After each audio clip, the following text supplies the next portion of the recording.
السلام علیکم ورحمۃ اللہ وبرکاتہ۔ یونٹ 8 سے کچھ اہم سوالات و جوابات لے کر آپ کے سامنے حاضر ہوا ہوں۔ اس سے پہلے ہم یونٹ 7 تک کلاس کر چکے ہیں، تو بلا تاخیر میں سوالات و جوابات کے سلسلے کو شروع کرتا ہوں۔ پہلا سوال ہے کہ اردو میں سوانح نگاری کا باقاعدہ آغاز کس سے ہوتا ہے؟ تو اردو میں سوانح نگاری کا باقاعدہ آغاز مولانا الطاف حسین حالی کی حیات سعدی جو کہ 1886 میں منظر عام پر آئی سے ہوتا ہے۔ حالی کی یادگار غالب اور حیات جاوید کب لکھی گئی؟ تو حالی نے یادگار غالب جو ہے 1897 میں لکھا تھا اور حیات جاوید 1901 میں لکھا تھا۔ Life and work of sir Syed Ahmad Khan کس کی کتاب ہے؟ Life and work of sir Syed Ahmad Khan Graham Bailey کی کتاب ہے۔ حیات جاوید کتنے حصوں میں ہے؟ تو حیات جاوید جو ہے 2 حصوں میں مشتمل ہے۔ حیات جاوید پہلی مرتبہ کب اور کہاں سے شائع ہوئی؟ تو حیات جاوید پہلی مرتبہ 1901 میں نامی پریس کانپور سے شائع ہوئی ہے۔ حیات جاوید پہلی مرتبہ 1901 میں نامی پریس کانپور سے شائع ہوئی ہے۔ حالی نے حیات جاوید لکھنا کب شروع کیا تھا؟ تو حالی نے حیات جاوید لکھنا مقدمہ شعر و شاعری یعنی 1893 کی اشاعت کے بعد شروع کر دیا تھا، لیکن پوری توجہ جو ہے 1894 میں دی تھی۔ کس نے حیات جاوید کو سر سید کی مدلل مداحی کہا ہے؟ تو علامہ شبلی نعمانی نے حیات جاوید کو سر سید کی مدلل مداحی کہا ہے۔ حیات جاوید شاید اردو کی بہترین سوانح عمری ہے۔ اس کا بہترین وصف یہ ہے کہ یہ جامع ہے۔ اس میں سر سید کے زندگی کے جزئیات اور دور حیات کے متعلق دلچسپ اور نجی شخصی معلومات جمع ہیں۔ یہ قول ڈاکٹر سید عبداللہ کا ہے کہ حیات جاوید شاید اردو کی بہترین سوانح عمری ہے۔ اس کا بہترین وصف یہ ہے کہ یہ جامع ہے۔ اس میں سر سید کے زندگی کے جزئیات اور دور حیات کے متعلق دلچسپ اور نجی شخصی معلومات جمع ہیں۔ ڈاکٹر سید عبداللہ کا قول۔ شبلی کی سوانح نگاری ہم دیکھ لیتے ہیں کیا کیا سوانح کی کتابیں انہوں نے لکھی۔ ان کی پہلی سوانحی کتاب ہے المامون جو کہ 1889 میں شائع ہوئی۔ دوسری ہے سیرۃ النعمان جو کہ 1891 میں شائع ہوئی۔ تیسری ہے الفاروق جو کہ 1898 میں شائع ہوئی۔ چوتھی ہے الغزالی جو کہ 1902 میں 1902 میں شائع ہوئی، اور پانچویں ہے سوانح مولانا روم جو کہ 1906 میں شائع ہوئی ہے۔ اس کے علاوہ سیرۃ النبی بھی انہوں نے لکھی ہے۔ المامون 1889 میں، سیرۃ النعمان 1891 میں، الفاروق 1898 میں، الغزالی 1902 میں، سوانح مولانا روم 1906 میں۔ اس کے علاوہ سیرۃ النبی بھی انہوں نے لکھی ہے۔ المامون میں کس کی سوانح زندگی بیان کی گئی ہے؟ تو المامون میں عباسی خلیفہ مامون رشید کی سوانحی زندگی بیان کی گئی ہے۔ المامون کا دیباچہ سر سید احمد خان نے لکھا تھا۔ الفاروق میں حضرت عمر بن خطاب رضی اللہ تعالی عنہ کی سوانح عمری بیان کی گئی ہے۔ الفاروق لکھنے سے پہلے شبلی نے روم اور شام کا سفر کیا تھا۔ الفاروق حضرت عمر بن خطاب رضی اللہ تعالی عنہ کی سوانح عمری لکھنے سے پہلے علامہ شبلی نعمانی نے روم کا اور شام کا سفر کیا تھا۔ الفاروق 2 حصوں پر مشتمل ہے۔ سیرۃ النبی جو کہ 6 جلدوں میں ہے، شبلی نے صرف 2 جلدوں کو مرتب کیا ہے، باقی کی 4 سید سلیمان ندوی نے ترتیب دی ہے۔ سیرۃ النبی جو کہ 6 جلدوں میں ہے، جس میں سے صرف 2 جلدوں کو علامہ شبلی نعمانی نے ترتیب دیا ہے، باقی کی 4 جلدیں سید سلیمان ندوی نے ترتیب دی ہیں۔ شبلی نامہ اور غالب نامہ یہ دونوں کتابیں شیخ اکرام کی ہیں۔ شبلی نامہ بھی شیخ اکرام کی ہے اور غالب نامہ بھی شیخ اکرام کی ہے۔ یادگار حالی یہ صالحہ عابد حسین کی تصنیف ہے۔ اقبال کامل عبدالسلام ندوی کی تصنیف ہے۔ حیات شبلی اور عمر خیام یہ دونوں کتابیں سید سلیمان ندوی کی ہیں۔ حیات شبلی بھی سید سلیمان ندوی کی کتاب ہے اور عمر خیام بھی سید سلیمان ندوی کی کتاب ہے۔ یہ دونوں تصانیف حیات شبلی اور عمر خیام یہ دونوں سید سلیمان ندوی کی تصانیف ہیں۔ ذکر غالب مالک ناب کی تصنیف ہے۔ سیرت صدیق، ذکر جمیل اور تذکرہ بابر، ذکر جمیل کے اور تذکرہ بابر کے اور سیرت صدیق کے، ان تینوں کتابوں کے مصنف حبیب الرحمن خان شہروانی ہیں۔ حبیب الرحمن خان شہروانی اس کے مصنف ہیں۔ اردو کی پہلی خود نوشت جو ہے رضا علی کی اعمال نامہ کو اردو کی پہلی خود نوشت تسلیم کیا جاتا ہے۔ اردو کی پہلی خود نوشت رضا علی کی اعمال نامہ کو تسلیم کیا جاتا ہے۔ عاشرم، یہ شکیل الرحمن کی خود نوشت ہے۔ شکیل الرحمن 1931 میں 18 فروری 1931 کو پیدا ہوئے ہیں، 2016 میں ان کا انتقال ہوا ہے۔ اختر الایمان کی خود نوشت اس آباد خرابے میں پہلی بار کب شائع ہوئی؟ تو اس آباد خرابے میں 1996 میں پہلی مرتبہ یہ شائع ہوئی تھی۔ یہ خود نوشت پہلی بار ایاز کے رسالہ سوغات میں قسط وار شائع ہوئی ہے، اور کتابی صورت میں پہلی بار 1996 میں ان کے انتقال کے بعد دہلی اردو اکادمی نے شائع کیا تھا۔ تو اختر الایمان کی خود نوشت ہے اس آباد خرابے میں۔ اختر الایمان 1915 میں پیدا ہوئے ہیں، 1996 میں انتقال ہوا ہے۔ یہ خود نوشت پہلی بار ایاز کے رسالہ سوغات میں قسط وار شائع ہوئی تھی۔ تو اس آباد خرابے میں جو ہے پہلی مرتبہ رسالہ سوغات میں شائع ہوئی ہے۔ پھر کتابی صورت میں 1996 میں ان کے انتقال کے بعد دہلی اردو اکادمی نے شائع کیا۔ اس آباد خرابے میں ٹوٹل جو ہے اس میں 15 ابواب ہیں، 15 ابواب پر مشتمل ہے اس آباد خرابے میں خود نوشت۔ اس آباد خرابے کا مقدمہ جو ہے سلطانہ ایمان، جو کہ اختر الایمان کی بیوی ہیں، انہوں نے لکھا ہے۔ اس آباد خرابے میں کا مقدمہ سلطانہ ایمان نے لکھا ہے۔ اس آباد خرابے میں کا پیش لفظ اختر الایمان نے ہی لکھا ہے، جس میں انہوں نے لکھا ہے کہ شہریار نے انہیں خود نوشت مکمل کرنے کو کہا تھا۔ اس آباد خرابے میں جو خود نوشت ہے اس کا مقدمہ جو ہے اختر الایمان کی بیوی سلطانہ ایمان نے لکھا ہے، اور پیش لفظ خود اختر الایمان نے لکھا ہے، اور پیش لفظ میں انہوں نے یہ بات کہی ہے کہ شہریار نے انہیں یہ خود نوشت مکمل کرنے کو کہا تھا۔ مسعود حسین خان کی پیدائش اور وفات کب ہوئی؟ تو مسعود حسین خان 28 فروری 1919 میں قائم گنج فروخ آباد میں پیدا ہوئے، اور وفات 2010 میں 16 اکتوبر 2010 میں ہوئی ہے۔ تو مسعود حسین خان کی پیدائش 1919 میں ہوئی ہے، اور 2010 میں مسعود حسین خان اس دنیا فانی کو الوداع کہہ گئے۔ مسعود حسین خان کی مشہور و معروف مقدمہ تاریخ زبان اردو ہے، اور مسعود حسین خان جو ہیں 1919 میں فروخ آباد قائم گنج فروخ آباد میں پیدا ہوئے ہیں، اور 2010 میں مسعود حسین خان کی وفات ہو گئی۔ مسعود حسین خان کو ساہتیہ اکیڈمی ایوارڈ کب ملا؟ تو مسعود حسین خان کو ساہتیہ اکیڈمی ایوارڈ 1984 میں 1984 میں ملا ہے۔ مسعود حسین خان 1919 میں پیدا ہوئے، 2010 میں وفات پائی، 1984 میں ساہتیہ اکیڈمی سے نوازا گیا۔ روپ بنگال اور دو نیم، یہ دونوں جو ہیں مسعود حسین خان کے شعری مجموعے ہیں۔ روپ بنگال یہ بھی مسعود حسین خان کا شعری مجموعہ ہے، اور دو نیم یہ بھی مسعود حسین خان کا شعری مجموعہ ہے۔ مسعود حسین خان کی خود نوشت ورود مسعود جو ہے 1988 میں شائع ہوئی ہے۔ کس کے مطابق غزل میں ردیف جھانجھن کا حکم رکھتی ہے؟ تو مسعود حسین خان کے مطابق غزل میں ردیف جو ہے جھانجھن کا حکم رکھتی ہے۔ تذکرہ یہ مولانا ابوالکلام آزاد کی خود نوشت ہے۔ آل احمد سرور کب پیدا ہوئے؟ تو آل احمد سرور جو ہیں 1911 میں بدایوں میں پیدا ہوئے ہیں، 1911 میں بدایوں میں پیدا ہوئے ہیں آل احمد سرور، اور 2002 میں ان کا انتقال ہوا ہے آل احمد سرور کا 9 فروری 2002 میں دہلی میں ان کا انتقال ہوا ہے۔ بدایوں میں پیدائش ہے، 1911 میں بدایوں میں پیدا ہوئے، 2002 میں دہلی میں ان کا انتقال ہوا ہے آل احمد سرور کا۔ سلسبیل یہ آل احمد سرور کا شعری مجموعہ ہے۔ آل احمد سرور کے خود نوشت خواب باقی ہے 1991 میں شائع ہوئی ہے۔ ذوق و جنون، خواب اور خلش، یہ دونوں جو ہے آل احمد سرور کے شعری مجموعے ہیں۔ اس کے علاوہ ان کا سلسبیل شعری مجموعہ ہے۔ ذوق و جنون، خواب اور خلش، یہ تینوں جو ہیں آل احمد سرور کے شعری مجموعے ہیں۔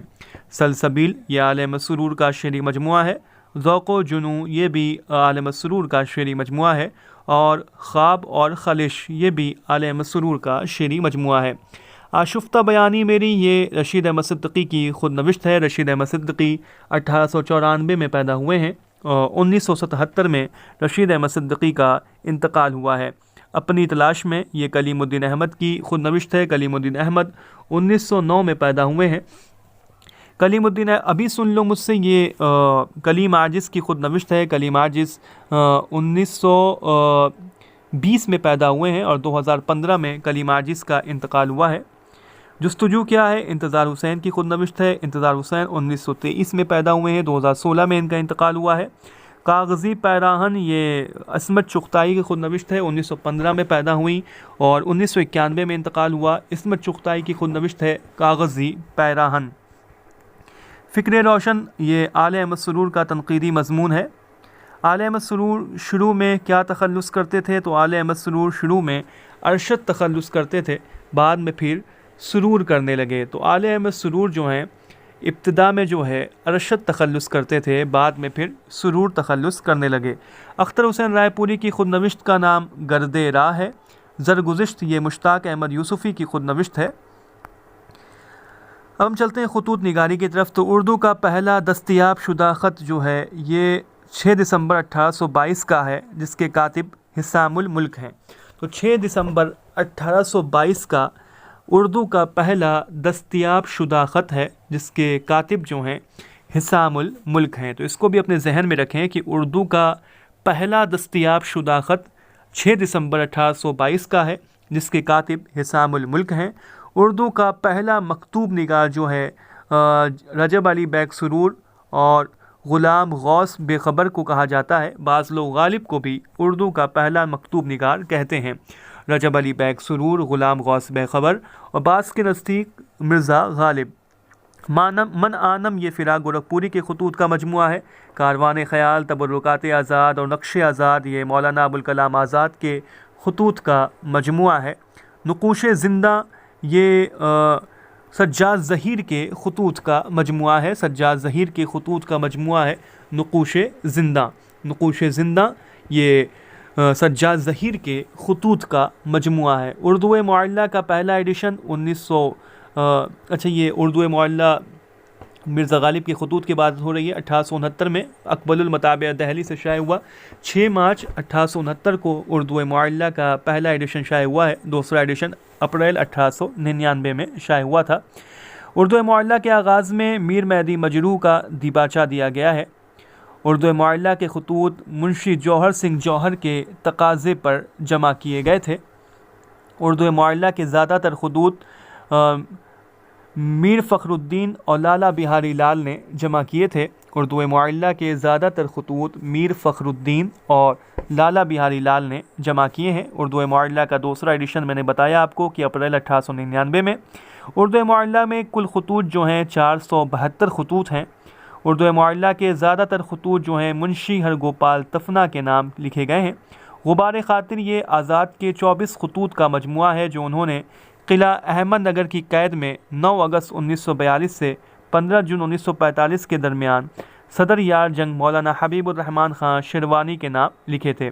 غبار خاطر کب شائع ہوا؟ تو غبار خاطر 1946 میں اجمل خان نے پہلی مرتبہ مرتب کر کے شائع کیا تھا اور اس کے بعد اس میں ایک مقدمہ بھی تھا۔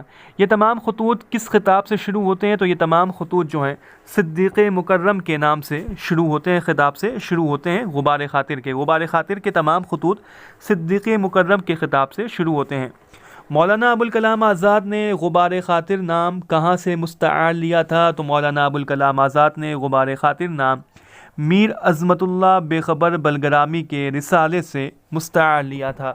مولانا ابوالکلام آزاد نے غبار خاطر نام میر عظمت اللہ بے خبر بلگرامی کے رسالے سے یہ نام مستعار لیا تھا۔ غبار خاطر میں آزاد نے کتنے اشعار کا استعمال کیا ہے؟ تو غبار خاطر میں آزاد نے 700 اشعار کا استعمال کیا ہے۔ غبار خاطر میں مولانا ابوالکلام آزاد نے 700 اشعار کا استعمال کیا ہے۔ اور غبار خاطر نے مالک رام نے کب مرتب کیا؟ تو غبار خاطر کو مالک رام نے 1967 میں، یہ غلط لکھا ہوا ہے 47، 1967 میں مرتب کیا تھا غبار خاطر کو مالک رام نے۔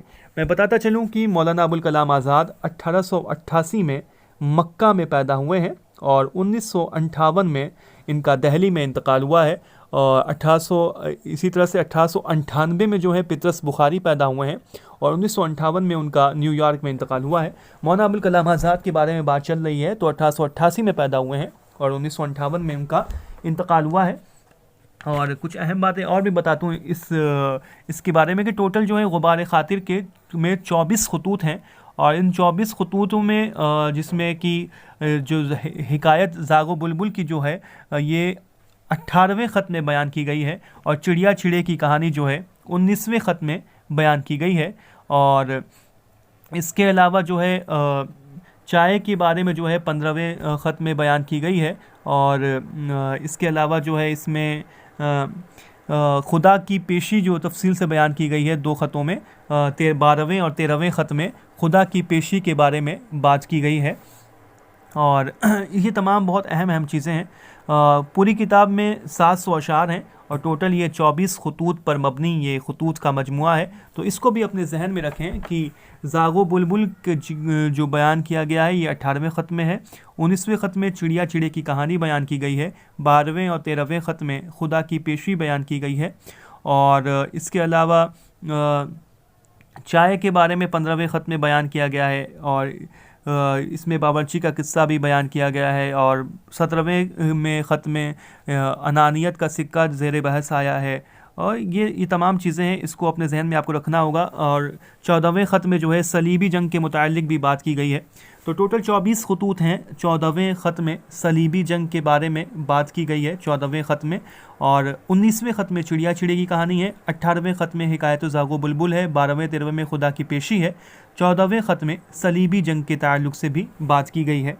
ہم چلتے ہیں کچھ اور کی طرف کہ میرا عقیدہ ہے کہ اگر قرآن نازل نہ ہو چکا ہوتا تو مولانا ابوالکلام آزاد کی نثر اس کے لیے منتخب کی جاتی یا اقبال کی نظم۔ یہ رشید احمد صدیقی کا قول ہے کہ اگر میرا عقیدہ ہے کہ اگر قرآن نازل نہ ہو چکا ہوتا تو مولانا ابوالکلام آزاد کی نثر اس کے لیے منتخب کی جاتی یا اقبال کی نظم۔ رشید احمد صدیقی کا یہ قول ہے، اور یہ قول کہ اگر قرآن اردو زبان میں اترتا تو ابوالکلام کی نثر میں اترتا، یہ قول جو ہے سجاد انصاری کا ہے۔ سجاد انصاری کا قول ہے کہ اگر قرآن اردو زبان میں اترتا تو ابوالکلام کی نثر میں اترتا، سجاد انصاری کا یہ قول ہے۔ تو یہ 2 قول بھی آپ کے ذہن میں رکھیں کہ اگر قرآن اردو زبان میں اترتا تو ابوالکلام کی نثر میں اترتا، یہ سجاد انصاری کا قول ہے۔ اور رشید احمد صدیقی کا قول ہے کہ میرا عقیدہ ہے کہ اگر قرآن نازل نہ ہو چکا ہوتا تو مولانا ابوالکلام آزاد کی نثر اس کے لیے منتخب کی جاتی یا اقبال کی نظم۔ رشید احمد صدیقی کا قول ہے۔ ابوالکلام آزاد کو اردو کا ادیب اعظم عبد الماجد دریابادی نے کہا ہے۔ ابوالکلام آزاد کو اردو کا ادیب اعظم عبد الماجد دریابادی نے کہا ہے۔ میرا عقیدہ ہے کہ اگر قرآن نازل نہ ہو چکا ہوتا تو مولانا ابوالکلام آزاد کی نثر اس کے لیے منتخب کی جاتی یا اقبال کی نظم۔ رشید احمد صدیقی۔ اگر قرآن اردو زبان میں اترتا تو ابوالکلام کی نثر میں اترتا، سجاد انصاری۔ ابوالکلام کو اردو کا ادیب اعظم عبد الماجد دریابادی نے کہا ہے۔ ابوالکلام آزاد کو امام الاحرار کا لقب شائق عثمانی نے دیا ہے۔ شائق احمد عثمانی نے ابوالکلام آزاد کو امام الاحرار کا لقب دیا ہے۔ حیات سرمد یہ ابوالکلام آزاد کا مضمون ہے۔ اعلان الحق، قول فیصل اور تذکرہ، یہ تینوں کتابیں بھی مولانا ابوالکلام آزاد کی ہیں۔ صلیبِ میرے دریچے میں یہ فیض احمد فیض کے خطوط کا مجموعہ ہے۔ ہندوستان اور مسلمان میں ارتباط اور ہمارے بعد ہمارا نام رہے گا اور گزرا ہوا زمانہ، یہ تینوں مضامین سر سید احمد خان کے ہیں۔ سر سید احمد خان کے یہ تینوں مضامین، ہندو اور مسلمان میں ارتباط، ہمارے بعد ہمارا نام رہے گا اور گزرا ہوا زمانہ، یہ تینوں مضامین بھی اپنے ذہن میں رکھیں۔ ہندو اور مسلم میں ارتباط، ہمارے بعد ہمارا نام رہے گا، گزرا ہوا زمانہ، سر سید احمد کے مضامین ہیں۔ سر سید کی پیدائش جو ہے 17 اکتوبر 1817 میں ہوئی دہلی میں، اور علی گڑھ میں 27 مارچ 1898 کو ان کا انتقال ہوا ہے۔ 17 اکتوبر 1817 سے لے کر 27 مارچ 1898 تک۔ سر سید کے خطابات کیا کیا تھے؟ تو جواد الدولہ اور عارف جنگ، یہ دونوں جو ہیں سر سید کے خطابات ہیں۔ جواد الدولہ اور عارف جنگ، یہ سر سید کے خطاب ہیں۔ آثار الصنادید جو ہے 1847 میں شائع ہوئی ہے۔ سر سید کے خطابات میں جواد الدولہ اور عارف جنگ ہے۔ آثار الصنادید جو ہے 1847 میں شائع ہوئی ہے۔ سر سید کا غازی پور میں 1862 میں تبادلہ ہوا تھا۔ سر سید نے غازی پور میں سائنٹیفک سوسائٹی 1864 میں قائم کی تھی۔ سر سید نے تہذیب الاخلاق رسالہ جو ہے 1870 میں جاری کیا تھا۔ اسباب بغاوت ہند کی اشاعت 1857 میں ہوئی ہے۔ تو آثار الصنادید 1847 میں شائع ہوئی، غازی پور میں تبادلہ 1862 میں ہوا، سر سید نے غازی پور میں سائنٹیفک سوسائٹی 1864 میں قائم کی، تہذیب الاخلاق رسالہ انہوں نے 1870 میں جاری کیا، اور اسباب بغاوت ہند 1857 میں شائع ہوئی۔ کس کے مطابق انشائیہ ذہن کی ایک ترنگ ہے؟ تو وزیر آغا جانسن کے مطابق انشائیہ جو ہے ذہن کی ایک ترنگ ہے۔ جانسن کے مطابق جو انشائیہ ہے یہ ذہن کی ایک ترنگ ہے۔ انشائیہ کا اہم خاصہ کیا ہے؟ تو انشائیہ کا اہم خاصہ ہے عدم تکمیل اور ایجاز و اختصار۔ عدم تکمیل اور ایجاز و اختصار یہ انشائیہ کا اہم خاصہ ہے۔ جانسن کے مطابق انشائیہ ذہن کی ایک ترنگ ہے۔ کس کے مطابق انشائیہ میں غیر رسمی طریقہ کار اور شخصی رد عمل ہوتا ہے؟ تو وزیر آغا کے مطابق انشائیہ میں غیر رسمی طریقہ کار اور شخصی رد عمل ہوتا ہے۔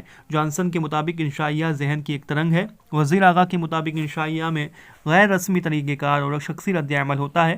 انشائیہ کی ابتدا جو ہے فرانس میں ہوئی ہے۔ انشائیہ کی ابتدا فرانس میں ہوئی ہے۔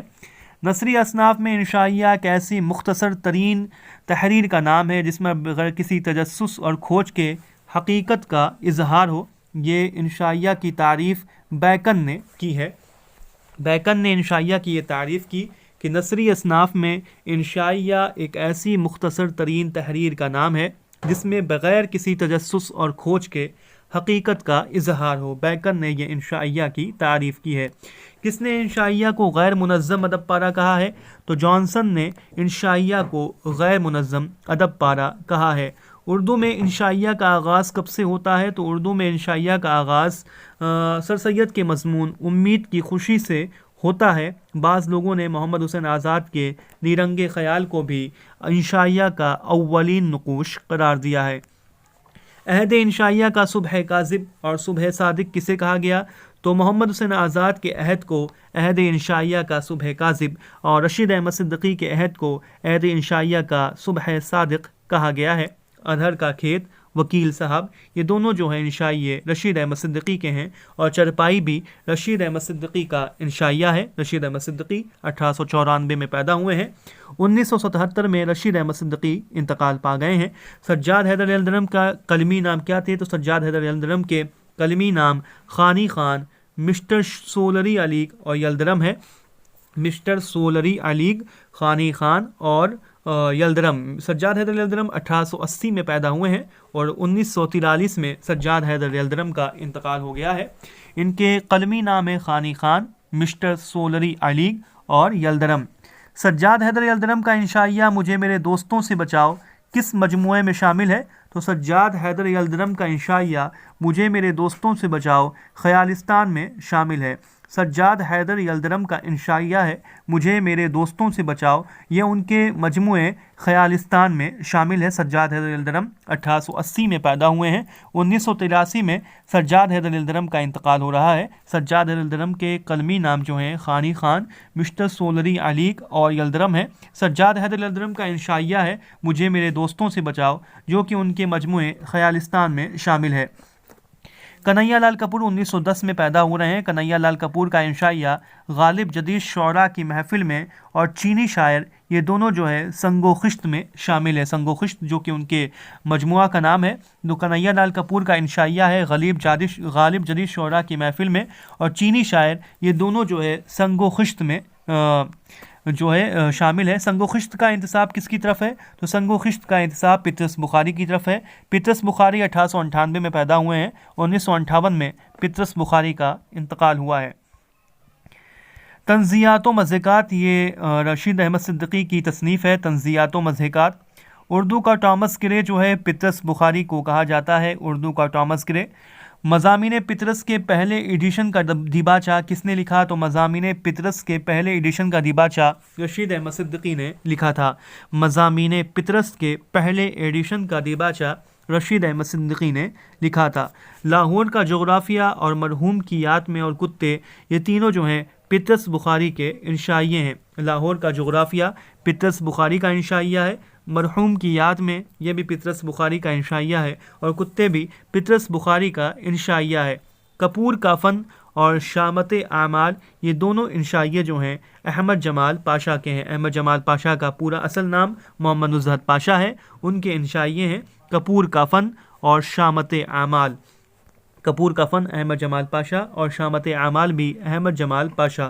جنون لطیفہ اور آنا گھر میں مرغیوں کا، یہ دونوں جو انشائیے ہیں مشتاق احمد یوسفی کے ہیں۔ جنون لطیفہ اور آنا گھر میں مرغیوں کا۔ جنون لطیفہ کس مجموعے میں شامل ہے؟ تو جنون لطیفہ جو ہے چراغ تلے، جو کہ مشتاق احمد یوسفی کا مجموعہ کلام ہے، اس میں جو ہے چراغ تلے میں جنون لطیفہ ان کا انشائیہ جو ہے شامل ہے۔ چراغ تلے کا انتصاب جو ہے والد مرحوم کے نام ہے۔ چراغ تلے کا انتصاب والد مرحوم کے نام ہے۔ آب گم، چراغ تلے، خاکم بدہن، زرگزش، ان تمام کتابوں کے مصنف مشتاق احمد یوسفی ہیں۔ اردو کی آخری کتاب ہاسٹل میں پڑھنا، میں ایک میاں ہوں، یہ تینوں جو ہیں انشائیے پطرس بخاری کے ہیں۔ حاجی صاحب، آمد میں آورد اور کچھ کا کچھ، رشید احمد صدیقی کے انشائیہ ہیں۔ حاجی صاحب رشید احمد صدیقی کا انشائیہ ہے۔ آمد میں آورد اور کچھ کا کچھ، یہ تینوں انشائیے رشید احمد صدیقی کے ہیں۔ حاجی صاحب بھی رشید احمد صدیقی کا انشائیہ ہے، آمد میں آورد بھی رشید احمد صدیقی کا انشائیہ ہے، اور کچھ کا کچھ بھی رشید احمد صدیقی کا انشائیہ ہے۔ مجھے میرے بزرگوں سے بچاؤ، اہل زبان اور اخبار بینی، یہ تینوں جو ہیں کنہیا لال کپور کے انشائیے ہیں۔ مجھے میرے بزرگوں سے بچاؤ، اہل زبان اور اخبار بینی، یہ تینوں انشائیے کنہیا لال کپور کے ہیں۔ شیشہ و تیشہ، سنگ و خشت، بال و پر، نوک و نشتر، یہ چاروں تصانیف جو ہیں کنہیا لال کپور کی ہیں۔ مرزا کی یاد میں، یہ مجتبیٰ حسین کا انشائیہ ہے۔ ہوائی قلعے، یہ کرش چندر کا انشائیہ ہے، ہوائی قلعے۔ اندیشہ شہر، ستم ایجاد اور لذت سنگ، یہ تینوں انشائیے جو ہیں احمد جمال پاشا کے ہیں۔ احمد جمال پاشا کے یہ تینوں تصانیف ہیں، اندیشہ شہر، ستم ایجاد اور لذت سنگ، یہ تینوں تصانیف احمد جمال پاشا کی ہیں۔ اندیشہ شہر، ستم ایجاد، لذت سنگ، اس کے علاوہ چشم حیراں اور پتیوں پر چھڑکاؤ، یہ تمام جو ہے احمد جمال پاشا کی تصانیف ہیں۔ اندیشہ شہر، ستم ایجاد، لذت سنگ، چشم حیراں، پتیوں پر چھڑکاؤ۔ گنج ہائے گرا مایا اور ہم نفسان رفتہ، ان دونوں کتابوں کے مصنف رشید احمد صدیقی ہیں۔ اس کے علاوہ ہم خاکہ کی طرف چلتے ہیں، تو خاکہ کے لغوی معنی کیا ہوتا ہے؟ تو خاکہ کے لغوی معنی ہے کچا نقشہ، ڈھانچہ یا لکیروں کی مدد سے بنائی ہوئی تصویر۔ خاکہ کے لغوی معنی ہے کچا نقشہ، ڈھانچہ یا لکیروں کی مدد سے بنائی ہوئی تصویر۔ خاکہ کسی شخصیت کا معروضی مطالعہ ہے، یہ نثار احمد فاروقی کی یہ تعریف ہے۔ نثار احمد فاروقی نے خاکہ کی یہ تعریف کی ہے کہ خاکہ کسی شخصیت کا معروضی مطالعہ ہے۔ خاکہ کا فن بہت مشکل اور کٹھن فن ہے، اسے اگر نثر میں غزل کا فن کہا جائے تو غلط نہ ہوگا۔ جس طرح غزل میں طویل مطالب بیان کرنے پڑتے ہیں، ٹھیک اسی طرح خاکے میں مختصر الفاظ میں پوری شخصیت پر روشنی ڈالنی پڑتی ہے۔ خلیق انجم کا یہ قول ہے، خلیق انجم خاکہ کے تعلق سے یہ بات کہتے ہیں کہ خاکہ کا فن بہت مشکل اور کٹھن فن ہے، اسے اگر نثر میں غزل کا فن کہا جائے تو غلط نہ ہوگا۔ جس طرح غزل میں طویل مطالب بیان کرنے پڑتے ہیں، ٹھیک اسی طرح خاکے میں مختصر الفاظ میں پوری شخصیت پر روشنی ڈالنی پڑتی ہے۔ خلیق انجم کا یہ قول ہے۔ خلیق انجم کہتے ہیں کہ خاکہ کا فن بہت مشکل اور کٹھن فن ہے، اسے اگر نثر میں غزل کا فن کہا جائے تو غلط نہ ہوگا۔ جس طرح غزل میں طویل مطالب بیان کرنے پڑتے ہیں، ٹھیک اسی طرح خاکے میں مختصر الفاظ میں پوری شخصیت پر روشنی ڈالنی پڑتی ہے۔ خلیق انجم کا یہ قول ہے۔ اردو کا پہلا خاکہ نگار مرزا فرت اللہ بیگ کو تسلیم کیا جاتا ہے، اور اردو کا پہلا خاکہ جو ہے ان کی تصنیف نذیر احمد کی کہانی کچھ ان کی کچھ میری زبانی کو پہلا خاکہ تسلیم کیا جاتا ہے۔ مرزا فرت اللہ بیگ جو ہیں 1883 میں پیدا ہوئے ہیں، اور 1947 میں مرزا فرحت اللہ بیگ کا انتقال ہوا ہے۔ سجاد حیدر علی الدرم نے خافی خان میں کس کا خاکہ لکھا ہے؟ تو سجاد حیدر علی الدرم نے خافی خان میں حسرت موہانی کا خاکہ لکھا ہے۔ ایک وصیت کی تعمیل میں کس کا خاکہ لکھا خاکہ ہے؟ تو مرزا فرحت اللہ بیگ نے یہ خاکہ لکھا ہے ایک وصیت کی تعمیل میں، یہ مرزا فرحت اللہ بیگ کا لکھا ہوا خاکہ ہے۔ چند ہم عصر یہ کس کے خاکوں کا مجموعہ ہے؟ تو یہ مولوی عبدالحق کے خاکوں کا مجموعہ ہے چند ہم عصر۔ گنج ہائے اور گرام آیا اور ہم نفسان رفتہ یہ رشید احمد صدیقی کے خاکوں کا مجموعہ ہے۔ گنجے فرشتے، لاؤڈ اسپیکر اور شخصیتیں یہ تینوں جو ہے منٹو کے خاکوں کا مجموعہ ہے۔ گنجے فرشتے، لاؤڈ اسپیکر اور شخصیتیں بھی منٹو کے خاکوں کا مجموعہ ہے۔ گنجے فرشتے، لاؤڈ اسپیکر اور شخصیتیں۔ وہ صورت الہی مالک رام کا لکھا ہوا خاکہ ہے۔ کندن رشید احمد صدیقی کا لکھا ہوا خاکہ ہے۔ مرزا فرحت اللہ بیگ کا خاکہ کس شعر پر ختم ہوتا ہے؟ تو مرزا فرحت اللہ بیگ کا خاکہ ذوق کے اس شعر پر ختم ہوتا ہے کہ یہ چمن یوں ہی رہے گا اور سارے جانور اپنی اپنی بولیاں سب بول کر اڑ جائیں گے۔ خاکہ نذیر احمد کی کہانی کچھ ان کی کچھ میری زبانی کو مرتب کس نے کیا؟ تو خاکہ نذیر احمد کی کہانی کچھ ان کی کچھ میری زبانی کو مولوی عبدالحق نے مرتب کر کے رسالہ اردو میں 1927 میں شائع کیا تھا۔ خاکہ نذیر احمد کی کہانی کچھ ان کی کچھ میری زبانی کو مولوی عبدالحق نے مرتب کر کے رسالہ اردو میں 1927 میں شائع کیا تھا۔ علم نشرح کے نام سے مرزا فرحت اللہ بیگ لکھا کرتے تھے۔ آدمی نامہ سو ہے وہ بھی آدمی، چہرہ در چہرہ اور آپ کی تعریف، یہ تمام جو خاکوں کے مجموعے ہیں مجتبیٰ حسین کے ہیں۔ ایک وصیت کی تعمیل میں مولوی وحید الدین سلیم کا خاکہ اس میں پیش کیا گیا ہے۔ خاکہ نامدیو مالی میں نامدیو کہاں کا مالی تھا؟ تو نامدیو جو ہے مقبرہ رابعہ دورانی اورنگ آباد دکن کا مالی تھا۔ خاکہ جو نامدیو مالی ہے جو مولوی عبدالحق کا لکھا ہوا خاکہ ہے، اس میں جو نامدیو ہے مقبرہ رابعہ دورانی اورنگ آباد دکن کا مالی تھا۔ رشید احمد صدیقی کا خاکہ کندن 1960 میں رسالہ آج کل میں شائع ہوا تھا۔ رشید احمد صدیقی کا خاکہ کندن 1960 میں رسالہ آج کل میں شائع ہوا تھا۔ دہلی کا ایک یادگار مشاعرہ، یہ مرزا فرحت اللہ بیگ کا مضمون ہے۔ دہلی کا ایک یادگار مشاعرہ۔ شیش محل قاعدے بے قاعدے، یہ شوکت تھانوی کے خاکوں کا مجموعہ ہے۔ خاکہ کندن کس مجموعہ میں شامل ہے؟ تو خاکہ کندن جو ہے ہم نفسان رفتہ میں شامل ہے۔ ہم نفسان رفتہ میں خاکہ کندن شامل ہے۔ خاکہ نامدیو مالی چند ہم عصر میں شامل ہے۔ مردم دیدہ، یہ چراغ حسن حسرت کا خاکہ ہے۔ مرزا فرحت اللہ بیگ 1883 میں 85 غلط ہے، 1883 میں دہلی میں پیدا ہوئے ہیں۔ بلکہ کہیں کہیں پہ 85 بھی لکھا ہوا ہے، 1883 لیکن زیادہ تر جگہوں پہ لکھا ہوا ہے۔ مرزا فرحت اللہ بیگ کا انتقال 1947 میں حیدرآباد میں ہوا تھا۔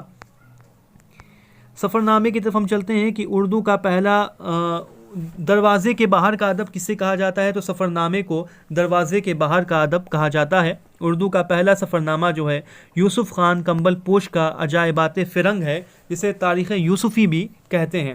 اردو کا پہلا سفرنامہ ہے عجائبات فرنگ یوسف خان کمبل پوش کا، جسے تاریخ یوسفی بھی کہتے ہیں۔ اور عجائبات فرنگ جو ہے یوسف خان کمبل پوش نے 1837 میں انگلستان کا سفر کیا تھا، جو کہ 1847 میں پہلی بار دہلی سے شائع ہوا۔ تو دروازے کے باہر کا ادب کہتے ہیں سفرنامے کو۔ اور اردو کا پہلا سفرنامہ جو ہے یوسف خان کمبل پوش کا عجائبات فرنگ ہے، جسے تاریخ یوسفی بھی کہتے ہیں۔ یوسف خان کمبل پوش نے 1837 میں انگلستان کا سفر کیا تھا، اور یہ سفرنامہ جو ہے 1847 میں شائع ہوا ہے۔ ابن بطوطہ کا سفرنامہ کا ترجمہ مولوی عبد حسین اور سید رئیس احمد جعفری نے کیا ہے۔ سید رئیس احمد جعفری ابن بطوطہ کے سفرنامے کا ترجمہ مولوی عبد حسین اور سید رئیس احمد جعفری نے کیا ہے۔ سر سید کا سفرنامہ مسافران لندن جو ہے 1961 میں محمد اسماعیل پانی پتی نے مرتب کر کے مجلس ترقی ادب لاہور سے شائع کیا۔ 1961 میں مسافران لندن جو کہ سر سید کا سفرنامہ ہے یہ شائع ہوا ہے، جس سے محمد اسماعیل پانی پتی نے مرتب کر کے مجلس ترقی ادب لاہور سے شائع کیا تھا۔ کس اخبار میں سفرنامہ مسافران لندن قسط وار شائع ہوا؟ تو سائنٹیفک سوسائٹی کے اخبار علی گڑھ انسٹیٹیوٹ گزٹ میں سفرنامہ یہ شائع ہوا ہے مسافران لندن۔ سفرنامہ روم و مصر و شام، یہ علامہ شبلی نعمانی کا سفرنامہ ہے۔ سفرنامہ روم و مصر و شام۔ سفرنامہ روم و مصر و شام یہ 1894 میں مطبع مفید عام آگرہ سے شائع ہوا ہے. مطبع مفید عام آگرہ سے 1894 میں یہ سفرنامہ روم و مصر و شام شائع ہوا. سفرنامہ مسافران لندن جو کہ 1961 میں محمد اسماعیل پانی پتی نے مرتب کر کے شائع کیا تھا، یہ 12 قسطوں میں ہے، پورا 12 قسطوں میں ہے. ابن انشا کا پورا نام ہے شیر محمد خان اور تخلص ان کا انشا ہے. ابن انشا کا پورا نام ہے شیر محمد خان. آوارہ گرد کی ڈائری دنیا گول ہے، چلتے ہو تو چین چلو اور نگری نگری پھرا مسافر، یہ ابن انشا کا سفرنامہ ہے. ابن بطوطہ کے تعاقب میں سفرنامے میں ابن انشا نے کہاں کا سفرنامہ پیش کیا ہے؟ تو ابن بطوطہ کے تعاقب میں سفرنامے میں ابن انشا نے جرمنی، لندن، جاپان، شری لنکا اور ایران کے سفرنامے پیش کیے ہیں. جرمنی، لندن، جاپان، شری لنکا اور ایران کے سفرنامے کو پیش کیا ہے ابن بطوطہ کے تعاقب میں ابن انشا نے جرمنی، لندن، شری لنکا، جاپان، جرمنی اور ایران. جرمنی، لندن، جاپان، شری لنکا اور ایران. جرمنی، لندن، جاپان، شری لنکا اور ایران کے سفرنامے کو ابن انشا نے ابن بطوطہ کے تعاقب میں پیش کیا ہے. جرمنی، لندن، جاپان، شری لنکا اور ایران. جرمنی، لندن، جاپان، شری لنکا اور ایران کے سفرنامے کو پیش کیا ہے ابن انشا نے. جاپان چلو یہ مجتبیٰ حسین کا سفرنامہ ہے. ساحل اور سمندر احتشام حسین کا سفرنامہ ہے. زمین اور فلک انتظار حسین کا سفرنامہ ہے. مجتبیٰ حسین کی پیدائش 1936 میں حیدرآباد میں ہوئی ہے اور 2020 میں حیدرآباد میں ان کا انتقال ہوا ہے. مجتبیٰ حسین 1936 میں پیدا ہوئے اور 2020 میں مجتبیٰ حسین کا انتقال ہوا ہے. مجتبیٰ حسین کا سفرنامہ جاپان چلو پہلی مرتبہ 1983 میں شائع ہوا تھا. سفر لخت یہ مجتبیٰ حسین کا ہی سفرنامہ ہے. سفر لخت یہ مجتبیٰ حسین کا سفرنامہ ہے. 20 دن انگلستان میں یہ وزیر آغا کا سفرنامہ ہے. کالا پانی جعفر تھانیسری کا سفرنامہ ہے. اس کے علاوہ کچھ اہم چیزیں ہم دیکھ لیتے ہیں کہ حیات جاوید شاید اردو کی بہترین سوانح عمری ہے. اس کا بہترین وصف یہ ہے کہ یہ جامع ہے. اس میں سر سید کے زندگی کے جزئیات اور دور حیات کے متعلق دلچسپ اور نجی شخصی معلومات جمع ہیں. ڈاکٹر سید عبداللہ کا قول. مسعود حسین خان کی خود نوشت ورود مسعود جو ہے 1988 میں شائع ہوئی ہے. آل احمد سرور کی خود نوشت خواب باقی ہے 1991 میں شائع ہوئی ہے. اس آباد خرابے میں اختر الایمان کی خود نوشت 1996 میں شائع ہوئی ہے. گرد راہ اختر حسین رائے پوری کی خود نوشت ہے. کاروان خیال مولانا ابوالکلام آزاد کی خود نوشت ہے. غبار خاطر میں ٹوٹل 24 خطوط ہیں. کس کے مطابق انشائیہ میں غیر رسمی طریقہ کار اور شخصی رد عمل ہوتا ہے؟ تو وزیر آغا کے مطابق انشائیہ میں غیر رسمی طریقہ کار اور شخصی رد عمل ہوتا ہے. ہوائی قلعے یہ کرشن چندر کا انشائیہ ہے. اندیشہ شہر ستم ایجاد اور لذت سنگ اس کے مصنف احمد جمال پاشا ہیں. خاکہ نامدیو مالی میں نامدیو جو ہے مقبرہ رابعہ دورانی اورنگ آباد دکن کا مالی تھا. دہلی کا ایک یادگار مشاعرہ مرزا فرت اللہ بیگ کا مضمون ہے. سفرنامہ روم و مصر و شام 1894 میں مطبع مفیدہ عام آگرہ سے شائع ہوا. دنیا گول ہے ابن انشا جن کا اصل نام شیر محمد خان تھا ان کا سفرنامہ ہے. مجتبیٰ حسین کا سفرنامہ جاپان چلو 1983 میں شائع ہوا ہے. 20 دن انگلستان میں یہ وزیر آغا کا سفرنامہ ہے. سفر لخت مجتبیٰ حسین کا سفرنامہ ہے. پیٹرس بخاری نے مضمون لاہور کا جغرافیہ میں خیالی طلبہ کی کون سی قسم بتائی ہے؟ تو پیٹرس بخاری نے مضمون لاہور کا جغرافیہ میں خیالی طلبہ کی تیسری قسم بتائی ہے. انہوں نے 3 قسمیں بتائی ہیں طلبہ کی، جمالی، جلالی اور خیالی. اس کے علاوہ ایک قسم خالی بھی بتائی ہے. تو پہلی قسم ہے جمالی، دوسری ہے جلالی، تیسری ہے خیالی. ایک قسم خالی بھی بتائی ہے لاہور کا جغرافیہ میں پیٹرس بخاری نے. مخطوطے کے آخر میں کاتب کی اختتامیہ عبارت کو کیا کہتے ہیں؟ تو مخطوطے کے آخر میں کاتب کی اختتامیہ عبارت کو ترقیمہ کہتے ہیں. غالب کے خطوط کا مجموعہ عود ہندی 1868 میں شائع ہوا ہے. 1868 میں غالب کے خطوط کا مجموعہ عود ہندی شائع ہوا. مقدمہ شعر و شاعری کی طرح یادگار غالب کو بھی اپنے موضوع پر بنیادی کتاب کی حیثیت حاصل ہے. تو یہ رشید حسن خان کا قول ہے کہ مقدمہ شعر و شاعری کی طرح یادگار غالب کو بھی اپنے موضوع پر بنیادی کتاب کی حیثیت حاصل ہے. یاد ایام عشرت فانی یہ مرزا فرت اللہ بیگ کی خود نوشت ہے. یاد ایام عشرت فانی. گرد کارواں اور گستاخیاں کنہیا لال کپور کی تصنیف ہے. گرد کارواں اور گستاخیاں. شیطان کی آنت یہ رشید احمد صدیقی کا انشائیہ ہے. شیطان کی آنت رشید احمد صدیقی کا انشائیہ ہے. خاکہ کسی شخصیت کا معروضی مطالعہ ہے یہ نثار احمد فاروقی کی تعریف ہے. خاکہ کسی شخصیت کا معروضی مطالعہ ہے یہ نثار احمد فاروقی کی تعریف ہے. یاد یار مہربان یہ خواجہ احمد فاروقی کا لکھا ہوا خاکہ ہے. یاد یار مہربان یہ خواجہ احمد فاروقی کا لکھا ہوا خاکہ ہے. قلمی چہرے یہ خواجہ احسن نظامی کا لکھا ہوا خاکہ ہے. یاد یار مہربان خواجہ احمد فاروقی کا لکھا ہوا خاکہ ہے. قلمی چہرے یہ خواجہ احسن نظامی کا لکھا ہوا خاکہ ہے. خاکہ کسی شخصیت کا معروضی مطالعہ ہے یہ نثار احمد فاروقی کی تعریف ہے. یاد یار مہربان یہ خواجہ احمد فاروقی کا لکھا ہوا خاکہ ہے. قلمی چہرے خواجہ حسن نظامی کا لکھا ہوا خاکہ ہے. مسافران لندن یہ ٹوٹل 12 قسطوں میں ہے. پیٹرس بخاری نے لاہور کا جغرافیہ میں طلبہ کی جو قسمیں بتائی ہیں اس میں جمالی ہے، جلالی ہے، خیالی ہے اور خالی ہے. احمد جمال پاشا کا اصل نام جو ہے محمد نزہت پاشا ہے. عجائبات فرنگ جو کہ اردو کا پہلا سفرنامہ ہے، تاریخ یوسفی بھی جسے کہتے ہیں، یوسف خان کمپل پوش کا، جو کہ 1847 میں پہلی مرتبہ شائع ہوا ہے. 1837 میں یوسف خان کمپل پوش نے انگلستان کا سفر کیا تھا، تو 1847 میں یہ پہلی مرتبہ شائع ہوا ہے. سفرنامہ روم و مصر و شام یہ شبلی نعمانی کا سفرنامہ ہے. وسط ایشیا کی سیر اور سیر ایران یہ دونوں محمد حسین آزاد کا سفرنامہ ہے. نقش فرنگ یہ قاضی عبدالغفار کا سفرنامہ ہے. ساحل اور سمندر احتشام حسین کا سفرنامہ ہے. سفر آشنا یہ گوپی چند نارنگ کا سفرنامہ ہے. جس حالت کو ہم سکون تعبیر کرتے ہیں اسی کو موت بھی تعبیر کر سکتے ہیں. یہ عبارت کس کتاب کی ہے؟ تو غبار خاطر کی یہ عبارت ہے. غبار خاطر کا پہلا خط 10 اگست 1942 کا ہے اور آخری خط 16 ستمبر 1943 کا ہے. ابن انشا نے ایران کا سفر دسمبر 1963 میں کیا تھا. دسمبر 1963 میں ابن انشا نے ایران کا سفر کیا تھا. ورود مسعود کے شروع میں کس شاعر کا شعر درج ہے؟ تو ورود مسعود کے شروع میں علامہ اقبال کا شعر درج ہے. جامع مسجد اور رحمت اللہ یہ عنوان ابن بطوطہ کے تعاقب میں کے سفر نامے میں آیا ہوا ہے. جامع مسجد اور رحمت اللہ یہ عنوان کس سفر نامے میں ہے؟ یہ ابن بطوطہ کے تعاقب میں ہے.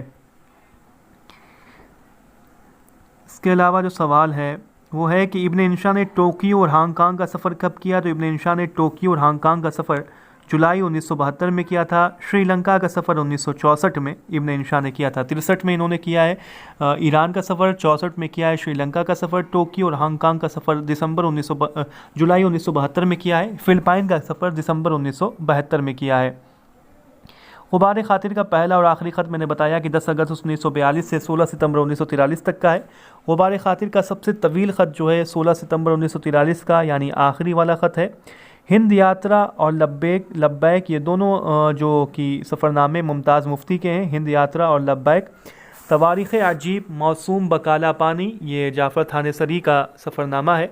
ہم نفسان رفتہ یہ کب شائع ہوئی؟ تو 1966 میں رشید احمد صدیقی کا یہ مجموعہ ہم نفسان رفتہ شائع ہوا. سوانح عمری میں خاکے کی گنجائش ہوتی ہے لیکن خاکے میں سوانح عمری مشکل سے سماتی ہے. نثار احمد فاروقی کا یہ قول ہے کہ سوانح عمری میں خاکے کی گنجائش ہوتی ہے لیکن خاکے میں سوانح عمری مشکل سے سماتی ہے. نثار احمد فاروقی کا یہ قول ہے. آپ بیتی لکھنا تلوار کے دھار پر چلنے کے برابر ہے. گیان چند جین کا قول ہے کہ آپ بیتی لکھنا تلوار کے دھار پر چلنے کے برابر ہے. گیان چند جین کا یہ قول اس کو اپنے ذہن میں رکھیں. گیان چند جین کہتے ہیں کہ آپ بیتی لکھنا تلوار کے دھار پر چلنے کے برابر ہے. ابن بطوطہ نے جاپان ہانگ کانگ کا سفر جیسا بتایا کہ جولائی 1972 میں کیا ہے. ابن انشا نے فلپائن کا سفر دسمبر 1972 میں کیا ہے. ورود مسعود کے 8ویں باب کا عنوان ہے دیار فرنگ. ورود مسعود کے 8ویں باب کا عنوان ہے دیار فرنگ. انشائیہ کا موجد کون ہے؟ انشائیہ کے موجد ہیں مونتین جو ہیں انشائیہ کے موجد ہیں. خواب باقی ہے میں کس شہر کے نام سے عنوان ہے؟ تو خواب باقی ہے میں رامپور، لکھنؤ، علی گڑھ اور شملہ ان چاروں شہر کے عنوان سے جو ہے عنوان ہے انشارو شہر کے نام سے یہ عنوان رکھا گیا ہے۔ خواب باقی ہے جو عالیہ مسرور کی خود نوشت جو کہ 1991 میں شائع ہوئی۔ عالیہ مسرور 1911 میں پیدا ہو کر 2002 میں انتقال پا رہے ہیں۔ ان کی خود نوشت ہے خواب باقی ہے۔ یہ 4 شہروں کے نام سے عنوان ہے۔ پہلا رامپور، لکھنؤ، علی گڑھ، شملہ۔ رامپور، لکھنؤ، علی گڑھ، شملہ۔ خود نوشت سوانح لکھنا بظاہر بہت آسان ہے لیکن دراصل خاصا مشکل ہے۔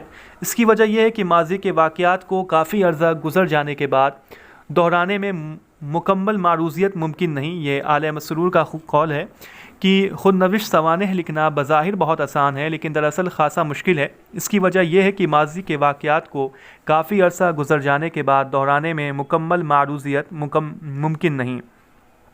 تو یہ کچھ اہم سوالات تھے جو میں نے آپ کے سامنے رکھے ہیں۔ امید کرتا ہوں کہ آپ کے لیے فائدہ مند ثابت ہوئے ہوں گے۔ رات والی جو کلاس 10 بجے ہوتی ہے وہ اپنے ٹائم پہ 10 بجے ہوگی۔